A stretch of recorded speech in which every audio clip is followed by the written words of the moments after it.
Hello guys welcome back on the another video. आज चाहिँ हामी बालेन शाहको आम नेपाली बुवा भन्ने गीत चाहिँ फ्रम द झरीपछिको इन्द्रेणी भन्ने मुभीकोमा चाहिँ नि उहाँले ओएसटी दिनुभएको रहेछ गाइज। सो लेट्स सी, हामी चाहिँ आज त्यसको भिडियो, त्यसको लिरिक्सहरूको हामी एकदमै भिडियोको खण्डन गरेर त्यो कस्तो छ भनेर आज हामी थाहा पाउँछौँ, तपाईँहरूलाई पनि थाहा दिन्छौँ। सो हेरौँ है के छ गाइज। अब भित्र हामीले पनि हेरेका छैनौँ, सुने मात्र हो यताउता। साउट आउट टु अब हाम्रो महाकवि लक्ष्मीप्रसाद देवकोटाको पनि यहाँ केही रचनाहरू छ भन्ने हामीलाई सुन्नमा आएको छ guys. Let's go on the video. जाइफल मिक्स ओइल धेरै स्पोन्सर गरेर रहेछन्। यति बेला हो घर आउने? 5 बजे अफिस छुट्टी हुन्छ। कहाँ गएको थियौ? सबैजना अफिस जान्छन् त, न फोन उठाउँछौ। घर परिवारको अवस्था व्यवस्था केही छैन है? बाहिर बस। यो होइ सिरियस होला जस्तो छ। नमस्ते बुवा।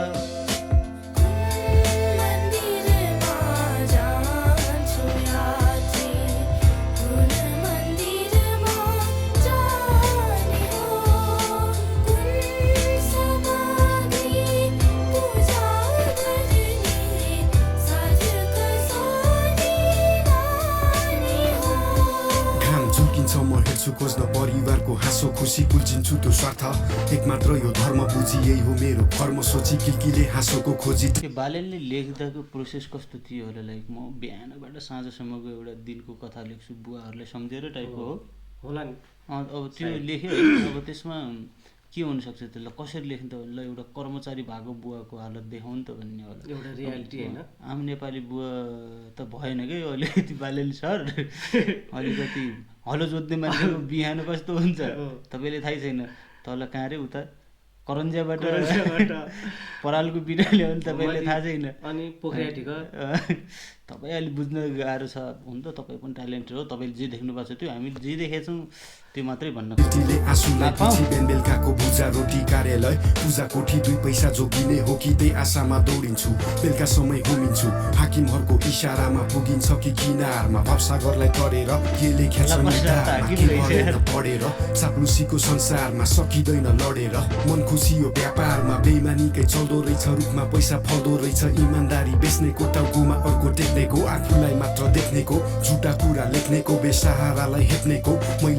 ढिलाउन कारण यही हो क्या यसको। त्यो सकिन कहिले समाज नै दुश्मन भयो अहिले, छोरा किचकिच गर्छ जहिले, हातमा आइफोन छ भन्नुस् के दिनु भो तपाईँले।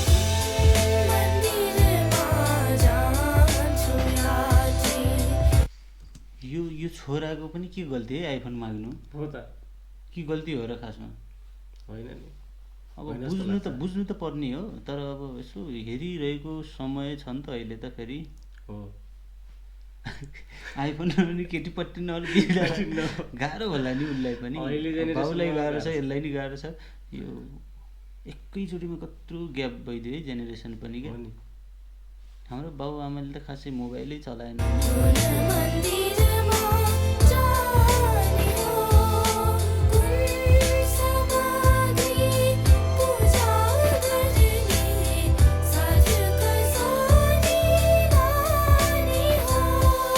छिमेकीको घरमा नयाँ कम्प्युटर ल्याएको छ रे, सधैँ घरमा ककटेल पार्टी, ठुलो सचिव भएको रे, गोर्लेको पकेटमा हात्ती महँगो घडी लाको रे, हजुरबाको फुल्छ छाती भ्रष्टाचारी भएकोले, छोरा मेरो बिलौना गर्छ बाइसाइकल।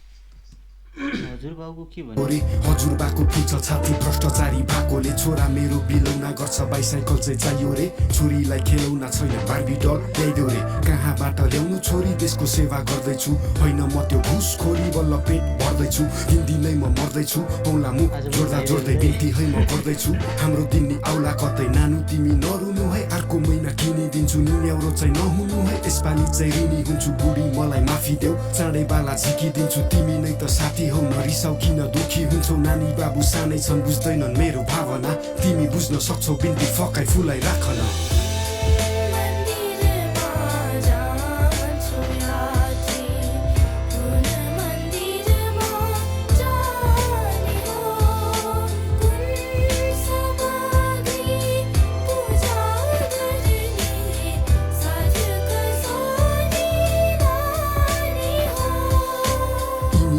ठुला हुँदै घर उही खासमा यो कुन मन्दिरमा जान्छ वाला छैन भन्छ हजुर यो भावले के भन्छ खासमा भगवान् त यसो हेर्दा छैनन् जस्तो त हो नि यो होइन खै त्यसको भगवान् कहाँ छन् त के यसले पुजे होइन र पुज्ने टाइमै छैन कि बिचरालाई हेरौँ न यार कति बेला पुज्ने त ल यति बेला बोरी बोक्नु पर्यो होइन अब अफिस जानु पर्यो कामै काम छ यसलाई होइन ल काम नभएले पुज्ने त हो नि ल फेरि भएको अलिक पहिले पैसा सैसा बाउ आमाले कमाइदिएकोले दिनभरि गएर मन्दिरमै बस्दै पनि पुज्दै पनि के फरक पर्छ यार त्यही भन्न खोजेको मलाई आँखा सामु च्यानै छ साँझ मेरो ढलिसक्यो उनीहरूको बिहानै छ हौसला यो गलिसक्यो जोस जाँगर जलिसक्यो होस बेगर बरालिँदै गन्तव्यको बाटोमा के बोल्न सकेको छैन होइन मूर्ख लाटो म हेर्न सक्दिनँ आफ्नै ऐना इज्जत मिस्यो माटोमा मेरो कुरा बुझ्ने खै त एक्लै उठ्ने हातमा लुटेराको जमातमा छाया नि हुन्न साथमा रमाइलोमा सँगै दुःखमा छोड्ने समाजमा मनमैलो यो होइन पीडा छ मेरो आवाजमा कथा नौलो होइन नसुनाइ बसेको लाजमा आज म बिन्ती गर्छु माफी माग्छु बाबु मेरो माया गर्छ तँलाई धेरै गरिब छ यो बाबु तेरो स्थिति यो बुझ्दै मेरो बाँच्नु पनि छ अप्ठ्यारो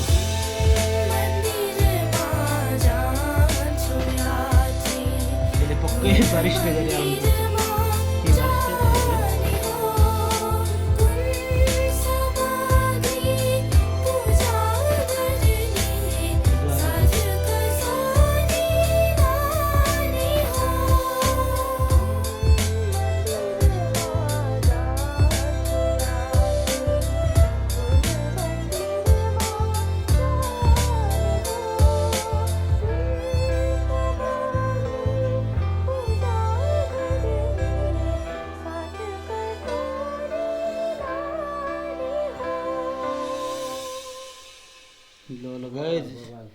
छुट्टीमा चाहिँ झरीपछिको इन्द्रेणी हलहरूमा आइसकेको छ एकचोटि गएर हेर्नु होला कस्तो छ हामीले चाहिँ हेर्न पाएको छैनौँ यहाँदेखि अलिकति थिएटरहरू टाढा रहेको कारण तर भन्छ यसमा त्यही होला करप्सनको विषय देखा जस्तो लाग्यो हो त्यो त्यो त्यो मुला छैन त्यो बाउलाई आइफोन भन्नु र अब अलिकति यो अब अलिकति यसमा एउटा चाहिँ यो करप्सनको पनि देखायो अर्को कुरा चाहिँ एउटा इमान्दार होइन कर्मचारी र एउटा बाउको दायित्व हुन्छ नि त्यो रियालिटी चाहिँ कन्ट्राडिक्टरी गर्ने त कुरा भइ नै हाल्यो ल एउटाले करप्सन गर्छ भने अर्को इमान्दार त चाहियो तर त्यो थुदियो होइन त्यसकै छोरी हो के हो यार फेरि होइन अब आफ्नो बाउले भ्रष्टाचार गरेको पैसाले मोज गरिरहेछ भने उसलाई पनि लाज होला नि भोलि कमाएछ नि बाली खै कसरी कमाए यो सरकारी जागिर भन्ने बाहिरबाट चाहिँ वाइल्डै हुन्छ होला जस्तो लाग्यो तर केही नहुने अब त्यही हो अलिअलि यताउता गरेर त कमाउने हुन्छ ल ठिक छ गाइस एकदमै अमेजिङ लाग्यो गीत है अब यस्तो गीतहरू धेरै समयपछि सुन्न पाइयो एकदमै राम्रो साहित्यिक गीत थियो कडा आउँछ बालेनजीको ढिला तर कडा आयोवाला हो बालेन लगाइ हामी पनि ढिला आउँछौँ कडै आउँछौँ है त ल